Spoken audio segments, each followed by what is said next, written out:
राजस्थान के कुंडलपुर गांव के बाहर एक पुराना श्मशान घाट है। गांव वालों का मानना है कि वहां आज भी काल भैरवी नाथ नामक अघोरी की आत्मा भटकती है।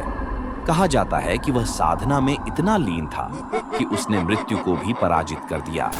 खासकर अमावस्या की रात श्मशान में अचानक जल उठती चिताएं, मंत्रोच्चारण की गूंज और राख से लिपटा उसका भयावह रूप लोगों के दिलों में खौफ भर देता है।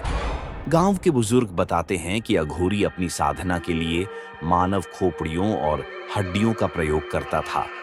अमावस्या की रात अक्सर लोग श्मशान के पास से गुजरते हुए अजीब सी गंध और रहस्यमयी रोशनी देख लेते। एक घटना ने इस जगह को और डरावना बना दिया।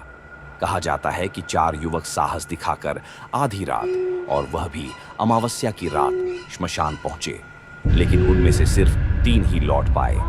वो तीनों कांपते हुए बताते हैं कि उन्होंने अचानक राख से ढका हुआ एक विशालकाय अघोरी देखा। उसकी आंखें अंगारों की तरह जल रही थीं और उसके हाथ में खोपड़ी से भरा कटोरा था। जैसे ही वे भागने लगे, श्मशान की सभी चिताएं खुद जल उठीं और अमावस्या की रात का अंधेरा उस भयानक हंसी से गूंज उठा। आज भी गांव वाले कहते हैं, हर अमावस्या की रात कोई अदृश्य शक्ति वहां अपनी साधना दोहराती है। कभी रहस्यमयी चीखें सुनाई देती हैं, तो कभी कोई अदृश्य परछाई दिखाई देती है। लेकिन सबसे डरावनी बात यह है, लौटे हुए 3 युवकों में से एक ने कुछ ही महीनों बाद पागलपन में दम तोड़ दिया, दूसरा रहस्यमयी तरीके से लापता हो गया, और तीसरा आज भी गांव में जिंदा है।